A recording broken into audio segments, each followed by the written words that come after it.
un songe. Et il commence à expliquer ses songes à ses frères. Le problème de Joseph, c'est l'indiscrétion. Joseph a commencé à tout dévoiler. Il a commencé à tout dévoiler. Déjà, le thème, je rappelle, c'est l'élévation.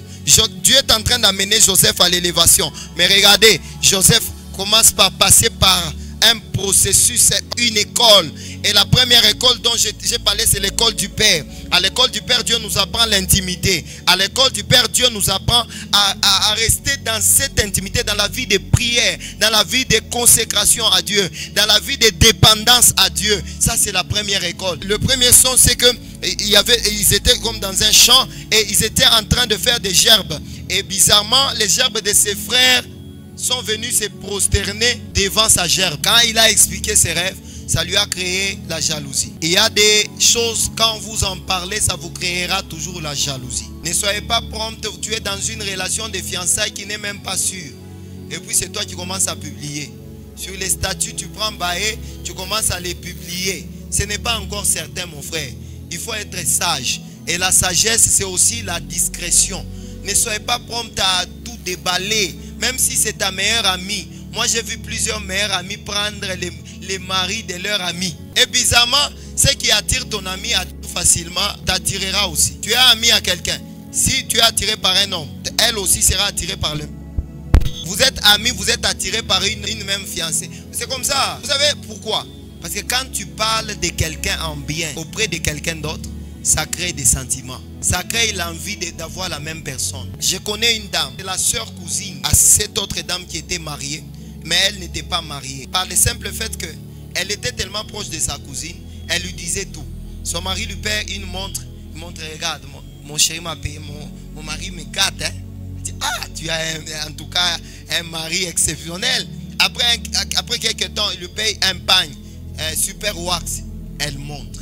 Il lui paye ceci, elle montre. Et bizarrement, elle a commencé même à mentir. Donc quand elle-même n'est pas, elle paye et elle vient dire à sa cousine. Il est arrivé un moment où elle devrait voyager. Elle devrait voyager. Alors quand elle a voyagé, vu que la cousine était proche, elle venait régulièrement à la maison.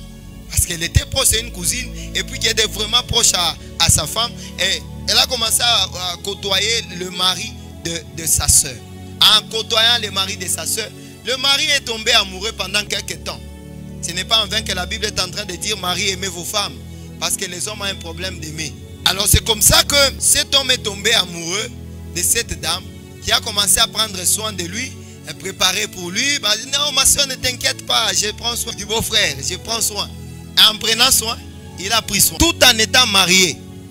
Mais le beau-frère lui a promis le mariage. Et la soeur a dit, ah, moi je cherche un homme. Et puis lui me propose de me marier. Je fais quoi? Et cette histoire, je vous parle parce que le pasteur était là. Et les deux bien-aimés sont en train de parler là. Il y a la dame, il y a sa soeur qui était mariée et sa cousine devant le pasteur. Et c'est la cousine qui commence maintenant à s'expliquer. Oh, moi je veux faire comment? On me drague. Un, on me drague. Et deux, on me propose le mariage. Il m'a aimé. Mais le pasteur dit, mais ma soeur, toi tu sais que ta soeur est mariée. J'ai accepté. On va se marier bientôt. Pourquoi il ne faut jamais sortir avec le mari de quelqu'un? Il ne faut jamais sortir avec le mari de quelqu'un. Et puis elle est là, elle est accrochée. Et puis maintenant on lui dit, qu'est-ce qui t'a animé pour que tu commences à aimer le mari de ta soeur? Elle dit, ah, et chaque jour, elle veut toujours me dire ce que son mari fait. Oh, mon mari est comme ça, mon mari est galant, mon mari est ceci. Moi je vais commencer à l'aimer. Hey, moi je suis une femme, la Bible reconnaît que la femme est faible. Que je fasse quoi? L'histoire je vous parle, c'est dans une famille. Maintenant, qu'est-ce dire des amis?